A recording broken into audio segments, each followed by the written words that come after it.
저는 그러니까 뭔가 지금 우리가 세계적으로 커가는 것들이 우연히 큰 게 아니라 지금 우리가 농담처럼 얘기했던 게 산업이 된 거예요. 그래서 저도 미국하고 문화를 비교해 봤을 때 우리가 이 편리했던 것들이 미국에서 먹힐 수 있는 문화와 환경이 있다라고 생각을 하고 이런 것들을 간과하면 안 될 것 같아요.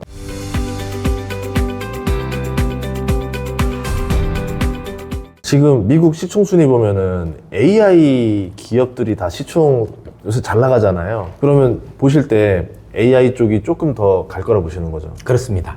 그럼 엔비디아가 시총 1위 될 거라 보시는 거예요? 1위까지는 뭐 불가능하지 않지 않을까요? 별 차이가 없어졌어요. 맞습니다. 깜짝 놀랐어요. 우리나라도 이미 여러분들 보셔서 아시겠지만 우리나라도 이미 기업들끼리 시총이 바뀌기 시작했더라고요. 예를 들어서 코스닥에서도 2위 기업이 바뀌었어요. 뭐예요? 원래 에코프로하고 에코머티였는데 최근에 알테오젠이 2등으로 올라왔잖아요. 아, 그렇게 컸어요? 그렇습니다. 알테오젠이?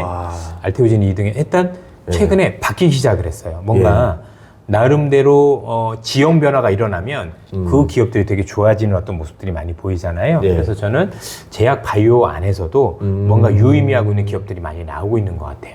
아, 그럼 한국에서는 제약 바이오 쪽에서도 흐름이 나올 수도 맞습니다. 있다? 이미 나오고 있고 그 기업들이 이전과는 다르게 신뢰를 갖는 게 되게 중요한 것 같아요. 제가 그동안 제약 바이오 산업을 봤었을 때는 좀 신뢰가 없는 저런 얘기를 했지만 제가 볼 땐 상식적으로 안 될 것 같은데 라고 했다라면 최근에 우리나라 제약 바이오는 우리가 잘하는 걸 찾았다라고 생각을 합니다. 그러니까 뭐 신약 개발 쪽이라는 것보다는 뭔가 신약들이 되게 더 좋은 효능을 낼 수 있는 그런 기재들, 예를 들면 무슨 플랫폼 기업이라 많이 하는 기업들도 있고 여러 가지 면에서 그런 것들은 또 우리의 장점이 있는 기업들이다 보니까 뭔가 잘할 수 있는.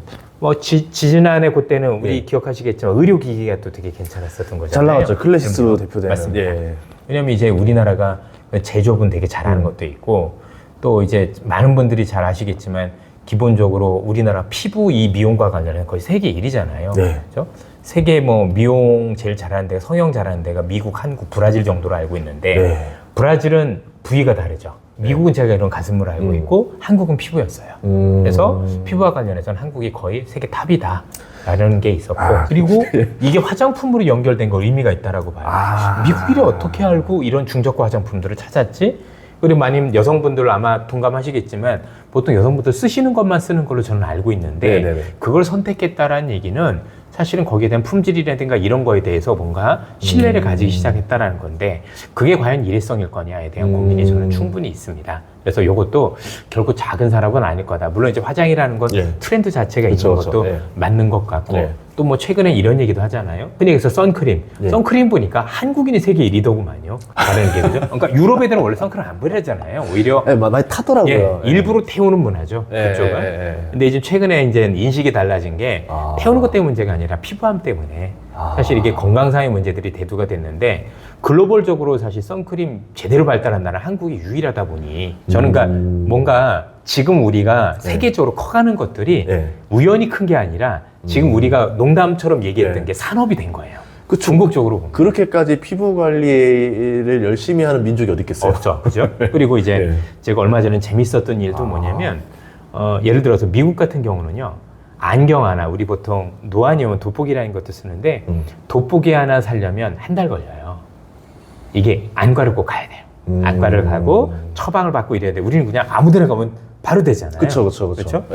그런 어떤 시스템들과 관련해서 우리가 이제 굉장히 앞서 있는 것들이 되게 많은 거죠.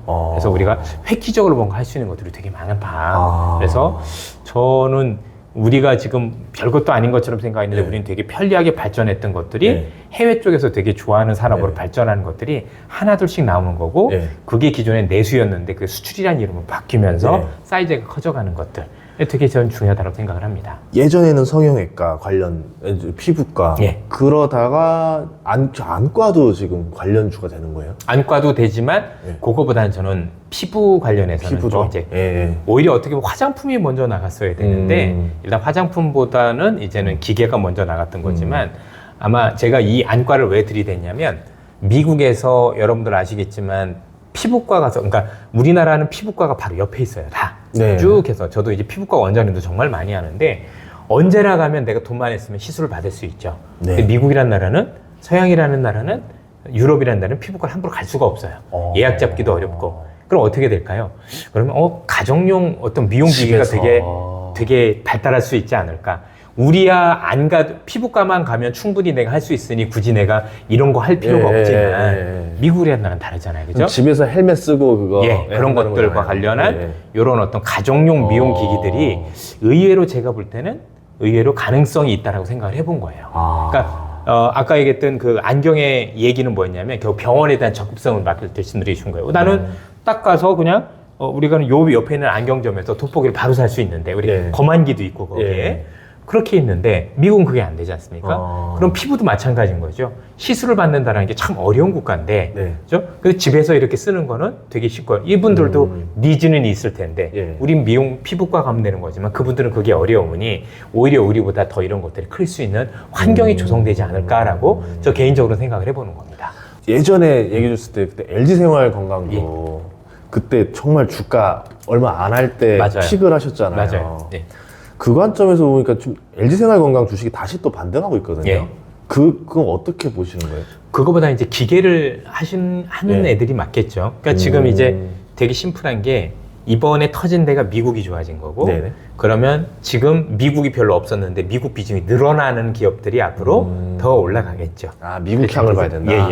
미국 쪽으로 많이 되는 거고 그러면 이제 미국에 있는 화장품 회사들도 물론 좋겠지만 그 회사들 같은 경우는 우리 주가만 봐도 알잖아요. 에스테르도는 주가가 별로 안 좋은데 중저가들이 이렇게 좋고 있는 것처럼 미국에서 사실 물가도 너무 높고 거기에서 이제 사람들이 돈을 벌었다고 하지만 그 물가를 감당하려면 사실 중저가에 대한 소비가 제가 볼 땐 자리 잡고 있다라고 보여지는 건데 우리나라 화장품들 가격이 정말 괜찮잖아요. 괜찮죠. 외제 화장품 좋긴 하지만 가격이 만만치 않지 않습니까? 그런 거 생각. 근데 실제 발라보면 별 차이도 없는 것 같고 워낙 좋기도 하고 또 뭐 K-팝이라든가 아니면 드라마 때문에 이미지도 되게 좋아졌고 또 실제 한국에서 나오는 우리 뭐 가수분들이나 엔터테인먼트 하시는 분들 피부 보면 거의 물광 피부만 아닙니까? 그죠? 저런 피부가 어떻게 나옵니까?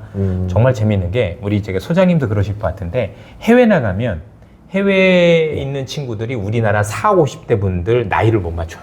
저는 그냥 영업적인 멘트인 줄 알았어요. 실제로 그래요. 한 20살 정도 떨어뜨리더라고요. 그러니까요. 진짜 20살 정도 차이가 있을 정도로 그만큼 우리가 피부 관리를 되게 잘한 거고 그 친구들 같은 경우는 이제 햇빛에 많이 노출됐기 때문에 노화가 되게 많이 난 거죠. 근데 이제 그 친구들도 똑같죠. 예뻐지고 싶은 욕구는 똑같고 젊어지고 욕구도 똑같고 근데 건강까지 생각을 해야 되니 옛날에 비해서 그런 요구들이 저는 커지는 것 같아요.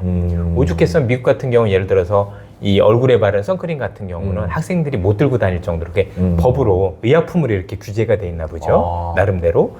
그래서 이제 했을 정도. 근데 그게 많이 풀리고 있잖아요. 그렇게 생각을 해보면 뭔가 문화가 바뀌고 있는 것 같다. 그리고 미국이라는 또 유럽이라는 국가는 피부과에 대한 비용적인 측면도 그렇고 아니면 접근성도 되게 쉽지 않다 보니 우리는 별거 아닌데 쓰는 거죠. 예를 들어서 접근성이 되게 뭐한 게 우리나라는 예를 들어서 무슨 막 가전제품 하나 고장나도 서비스센터 부르면 너무 훌륭하게 이분들이 달려오시지만 미국은 본인들이 고치시잖아요. 그쵸. 안 오니까. 그렇죠? 정말 비용도 비싸고 오래되고. 그래서 막 미국 집 가보면은 공구들이 어마어마하지 않습니까? 집도 자기가 다 내가 수리하고. 후리해야 되고. 안 오니까. 와도 비싸니까. 근데 우리는 아니지 않습니까? 정말 우리 기사님들 오셔가지고 너무 훌륭하게 바로 오셔가지고 정말 최고시잖아요. 똑같아요. 그래서 저도 미국하고 문화를 비교해 봤을 때 우리가 이 편리했던 것들이 미국에서 먹힐 수 있는 문화와 환경이 있다라고 생각을 하고 이런 것들을 간과하면 안 될 것 같다. 그러니까 뭐 미국에서 화장품이 팔렸어 이게 아니라 왜 팔린 거야? 그죠? 두 번째 왜 문화적인 차이가 뭐가 있길래 의료기기는 왜 나가고 있는 거지? 그죠? 이게 미국과 어떤 차이가 있길래 이런 것들을 보면서 저는 시장 사이즈를 볼 필요가 있다고 생각을 해요. 이게 저렴한 화장품들이 요새 한국 인플루언서들이 자기가 출시하거나 뭐 이렇게 많이 홍보를 해서 유튜브라는 채널을 타고 나가더라고요. 맞습니다. 아니면은 인플루언서들한테 화장품 회사가 그 제조사들이 와서 이러더라고요. 당신 거 하나 만들자 해서 오히려 제안을 해가지고 이제 소규모 브랜드들이 막 나오면서 나가는데 불닭볶음면도 처음에는 방송으로 나간 게 아니라 유튜브를 통해서 유튜버들이 뭐 막 먹으면서 홍보했잖아요. 챌린지 하면서 맞아요. 그럼 화장품도 그런 스토리로 성장하는 제품들이 나올 수도 있다라 보세요? 실제 그렇게 많이 나오고 있죠. 그런데 뭐 그렇게 나오면 사실 지금 나가고 있는 브랜드들은 대부분 인디 브랜드들이 많지 않습니까? 예. 흔히 얘기해서 이제 브랜드가 있는 애들이라기보다는 뭐 아시겠지만 뭐 조선민요라는 애들도 있고 요즘 또 스킨천사 예. 이런 기업들이 요즘 이제 되게 인기지 않습니까? 많이 하시네요. 그럼요. 좀 몰랐어요. 저는 올리브영도 자주 가요. 가서 시간 틈만 나면 명동 가서 올리브영 가고 막 이런 식이에요. 야, 저 인천공항 갈 때마다 예. 체크해봐요. 인천공항뿐만이 아니라 우리나라의 모든 역엔 다 올리브영이 들어와 있어요. 이제. 옛날에 그럼 여러분들 우리 눈에서 볼 때 옛날에는 화장품 로드샵이 있었는데 다 없어졌죠. 예, 맞아요. 그렇죠. 뭐 모든 미샤 미샤, 보이는 예. 다 없어지고 한 거죠. 예. 이것도 되게 중요한 포인트가 되는 게 예. 옛날에 이 화장품들이 로드샵을 열었던 이유는 뭐 예를 들면 미샤 하나만 예를 들면 예. 미샤가 옛날에 갈색병이라고 해서 그 에스테르더에서 나왔던 그 병하고 비슷한 보라색 요걸 해가지고 되게 인기가 있었는데 아마 미샤에서는 그게 제일 많이 팔렸을 거예요. 근데 그걸 팔기 위해서 로드샵을 열었는데 그러면 그 임대료부터 해서 매장 여러 가지 해야 되고 또 하나는 미샤가 물론 되게 잘하는 기업이지만 여러 화장품들로 구색을 맞춰야 되잖아요. 그렇죠. 근데 미샤를 좋아했던 분들은 그걸 좋아했던 거지 다른 것까지 좋아했던 건 아니었을 걸로 판단이 돼요. 그러면서 아마 화장품 관련 기업들이 뭔가 비용적인 문제가 굉장히 컸었는데 그걸 대신해 주는 게 올리브영이라는 기업이 되는 거죠. 아, 플랫폼만 딱 되는 거예요. 플랫폼이 딱 된. 그래서 자신 있는 거만 근데, 팔아 이렇게. 미샤는 갈색병만, 뭐 너는 이것만, 너는 아이섀도우만 뭐 이런 식으로 해서 딱 하니까 소비자들 입장에서는 내가 각각의 품목별로 살 수 있는 거기에 다 모여 있는 거고 엄청난 플랫폼이 된 거죠. 그러니까 사람들은 올리브영만 갈 수밖에 없는 게 그 샵에 가면 그거밖에 없는데 여기 가면 립스틱부터 해서 내가 원하는 품목별로 다 따로 있으니까 훨씬 좋고 화장품 회사들 입장에서는 비용이 아껴지죠. 내가 굳이 로드샵을 안 열어도 내가 특정 어떤 우리 색조라면 색조 아니면 스킨이면 스킨 이런 것들만 따로 잘만 하면 훨씬 더 잘 팔 수 있는 게 되는 거니까 서로 윈윈이 될 수밖에 없었다라고 생각을 해요. 그게 또 먹히고 있고. 옛날 좀 쇼핑 패턴이 바뀐 것 같은 게 옛날에는 브랜드를 더 중시 여겨서 웬만하면 그 브랜드 하나로 다 통일해서 살려고 했잖아요. 뭐 예를 들어 뭐 나이키다 그러면 나이키로 싹 다 도배해서 나오고 이랬었는데 지금은 그런 게 아니라 그냥 딱 내가 필요에 맞는 것들을 딱딱딱 골라서 살 수 있는 편집샵이 더 이제 인기를 끌게 됐다. 이렇게 그럼요. 봐야겠네요. 예.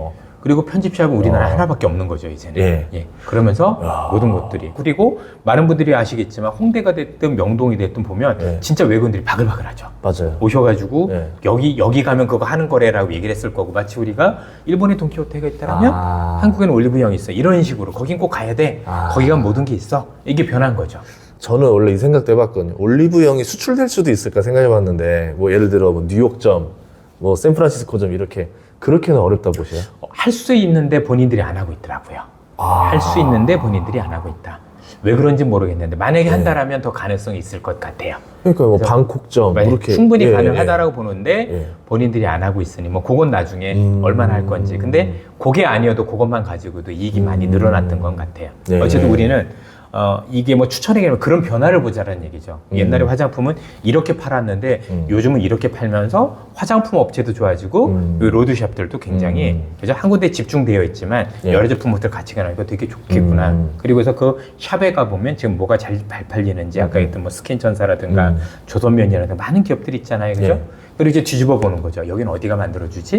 그럼 또 ODM 업체들이 되게 좋은 거잖아요. 네. 그렇죠? 그러면 제일 잘 팔리는 게 이게 순위인데 그 안에서 ODM 업체들은 여기가 제일 많구나라고 해서 또 아이디어를 얻을 수 있겠죠. 그렇게 발품 팔면 제가 보기에는 그렇게 주식하는데 쉽진 않지만 그래도 많은 도움이 될 거라고 생각을 합니다.